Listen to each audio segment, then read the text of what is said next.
अंडा दो प्रकार का है, एक शाकाहार वाला अंडा और दूसरा मांसाहार वाला अंडा। हमारा डाइजेस्टिव सिस्टम उस प्रकार से नहीं बना है कि सिर्फ हम मांस ही खाएं। अंडा शाकाहार है या मांसाहार, इसके ऊपर जो वाद विवाद है, डिबेट है, बहुत लंबे समय से चली हुई है। नमस्कार दोस्तों, मैं हूं आपका अपना अशोक बकारिया और आज का जो विषय है वो अंडे के ऊपर है कि अंडा शाकाहार में गिना जाए या मांसाहार में गिना जाए। तो दोस्तों, मैं आपको एक बहुत ही इंटरेस्टिंग बात बताऊंगा कि अंडा दो प्रकार का है, शाकाहार भी है अंडा और मांसाहार भी है। तो चलिए चर्चा करते हैं कि अंडा शाकाहार है या मांसाहार है या दोनों प्रकार का है। आइए देख दोस्तों, इस चर्चा से पहले कि अंडा शाकाहार है या मांसाहार है, आइए थोड़ी सी बात करते हैं कि जो जंतु हैं, जो एनिमल्स हैं, वो कितने प्रकार के हैं अपने आहार के अनुसार। आहार के आधार पर एनिमल्स यानी जंतु कितने प्रकार के हैं, आओ चर्चा करते हैं। सबसे पहले हर्बीवोर्स।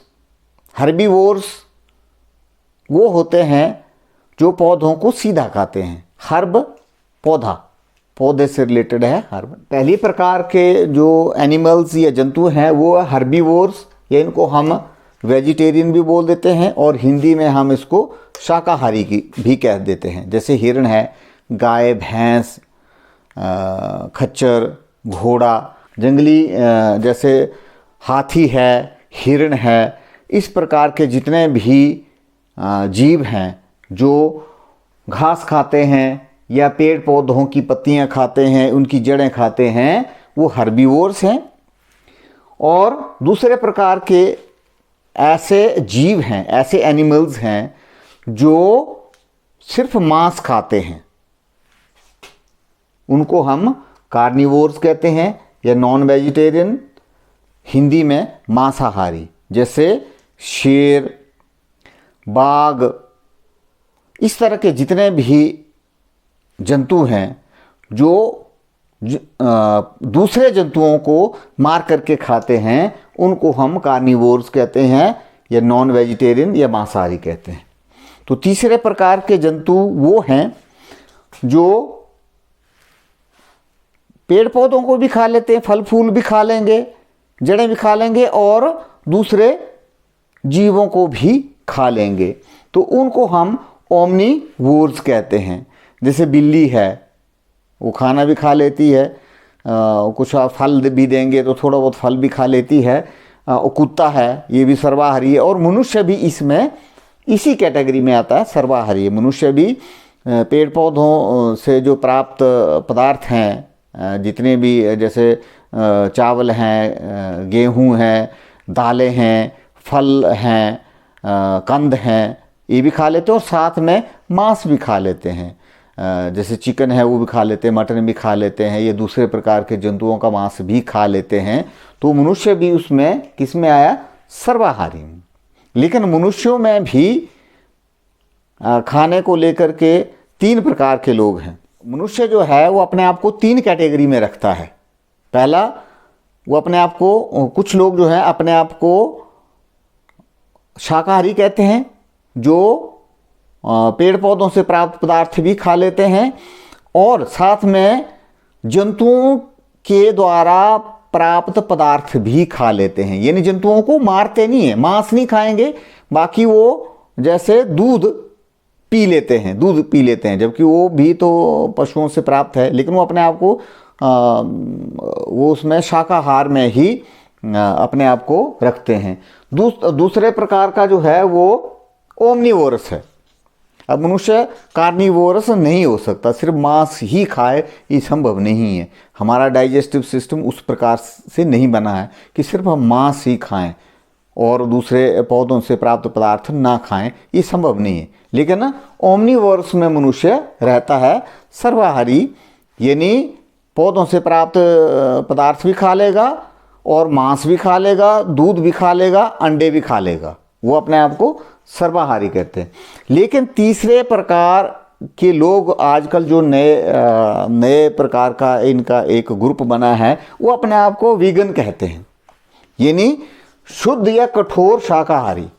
वो कहते हैं कि जंतुओं से जो भी प्राप्त पदार्थ है वो हम नहीं खाएंगे, नहीं पिएंगे, जैसे दूध भी नहीं लेंगे, अंडा भी नहीं लेंगे। तो इन लोगों ने थोड़ा सा जो हमारे खान पान की जो आदतें हैं उसके बारे में विस्तार से बताया है। ये कहते हैं कि सिर्फ पौधों से प्राप्त पदार्थ ही उत्पाद ही हम खाएंगे, जंतुओं से प्राप्त पदार्थ जैसे दूध, घी, मक्खन, दही ये हम नहीं खाएंगे, ना ही अंडे खाएंगे या कोई दूसरे पदार्थ जो भी जंतु से प्राप्त होते नहीं, सिर्फ पौधों से प्राप्त पदार्थ ही हम खाएंगे। तो ये अपने आप को वेगन या हिंदी में इनको शुद्ध या कठोर शाकाहारी हम कह सकते हैं। बड़ा इंटरेस्टिंग बात है, बड़ी चौंकाने वाली बात है कि अंडा दो प्रकार का है, एक शाकाहार वाला अंडा और दूसरा मांसाहार वाला अंडा। वो कैसे? तो उससे पहले हमारे को ये चीज़ समझनी पड़ेगी, मुर्गी अंडा देती है तो कैसे देती है। मुर्गी जो है वो मुर्गी के पेट के अंदर जो अंडाणु है जिसको हम ओवम कहते हैं, वो जब निषेचित होता है या निबीन होता है निषेचित, तो वो अंडा जब वो देती है मुर्गी तो उसको 12 से 18 घंटे पेट से बाहर निकलने में लगते हैं। जो उसका ट्यूब है जिसमें वो अंडा बनता है वो 12 से 18 घंटे लगते हैं। पहले छोटा सा होता है, वो धीरे धीरे जब नीचे की ओर आता, 2 फुट नली में नीचे आता है, तो उसके ऊपर पहले जो है वो एग योक लगता है, फिर उसके बाद एग वाइट लगता है और बाद में उसके ऊपर शेल या कठोर जो कैल्शियम कार्बोनेट का जो उसका खोल होता है वो लगता है। लेकिन वो अंडा 2 प्रकार का हो सकता है, फर्टिलाइज्ड एग और अनफर्टिलाइज्ड एग।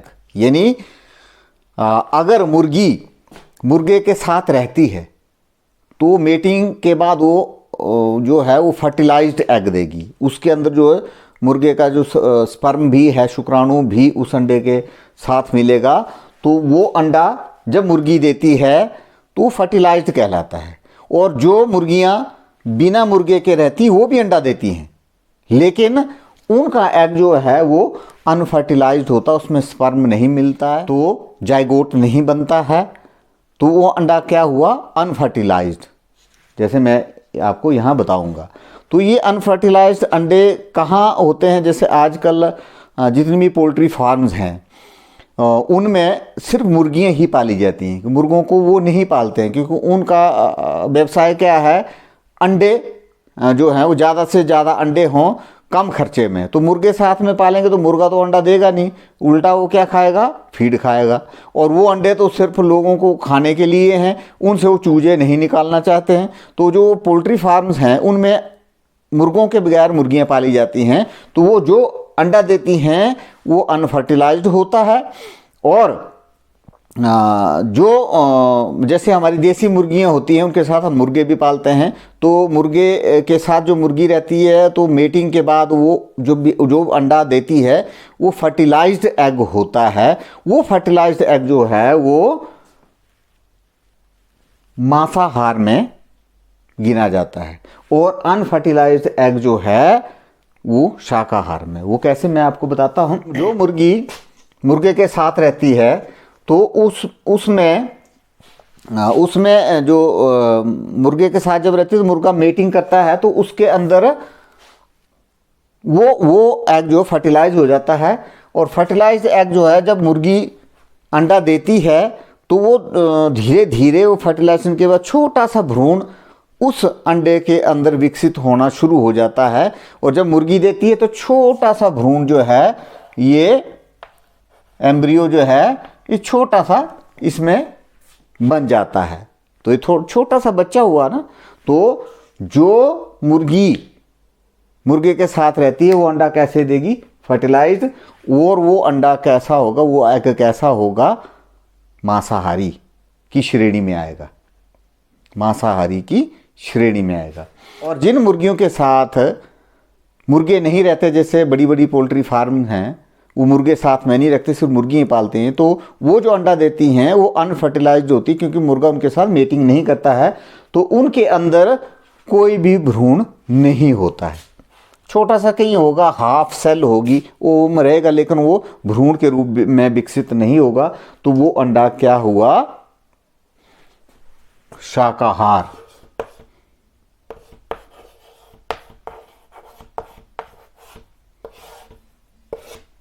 ये अनफर्टिलाइज, बिना मुर्गे के जो मुर्गियां रहती हैं और अंडा देती हैं, वो अंडा क्या हो गया? शाकाहार। अगर हम दूध पी सकते हैं तो ऐसे अंडों को भी हम खा सकते हैं, अगर हम अपने आप को शाकाहारी कहते हैं। नहीं तो या तो फिर हम वेगन बने, शुद्ध या कठोर शाकाहारी बने।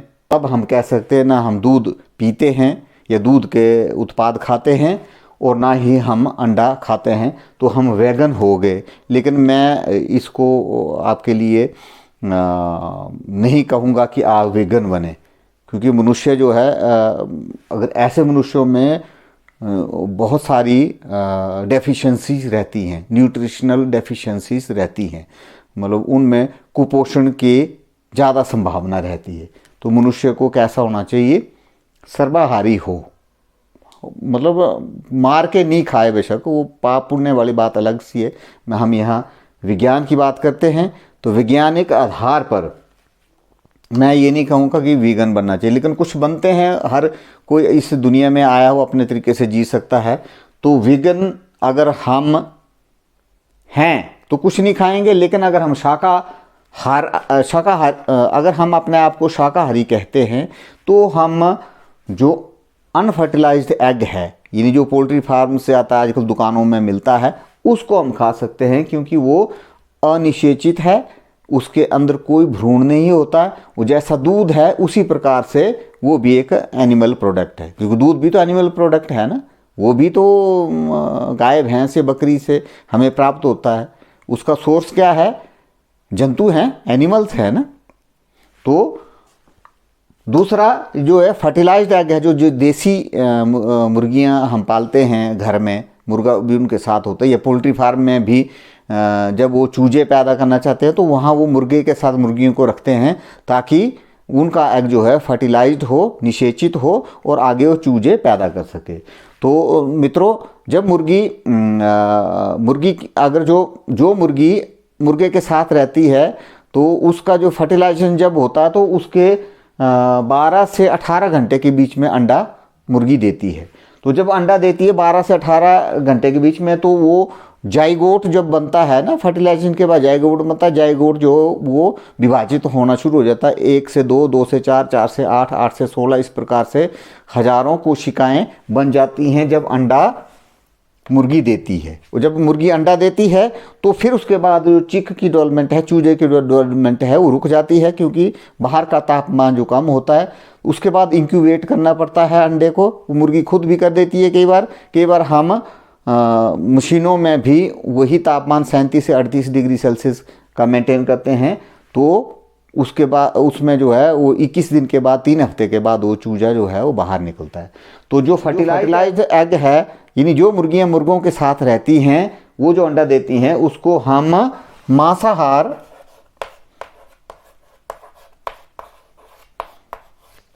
की श्रेणी में हम रख सकते हैं, क्योंकि इसके अंदर छोटा सा एम्ब्रियो डेवलप हो गया होता है, छोटा सा चूजा डेवलप हो गया होता है। और जो मुर्गियां बिना मुर्गों के रहती हैं पोल्ट्री फार्म में, या घर में भी मुर्गा नहीं है, तो वो जो अंडा देती हैं तो उसमें एम्ब्रियो नहीं होता है, वो आधी सेल कहीं ओवम की होगी, पर उसको हम मांस नहीं मानेंगे। तो ये अंडा जो है ये क्या हो गया? शाकाहार। तो अंडे 2 प्रकार के हैं, मांसाहारी भी और शाकाहारी भी। शाकाहारी लोग हैं, अगर वो दूध पीते हैं तो बिना मुर्गे के मुर्गियां जो रहती हैं, जो अंडा देती हैं, उस अंडे को भी खा सकती हैं। तो दोस्तों, मेरा आपके साथ अनुरोध रहता है हर बार कि मेरे चैनल को सब्सक्राइब करें, वीडियो अगर अच्छी लगी है तो उसको लाइक करें, कमेंट करें और शेयर भी करें, और दूसरों को भी मेरा चैनल सब्सक्राइब करने के लिए कहें, ताकि हमारा हौसला बना रहे और आपके लिए हम नई से नई रोचक वीडियो जो है वैज्ञानिक आधार पर आपके लिए लाते रहें। धन्यवाद।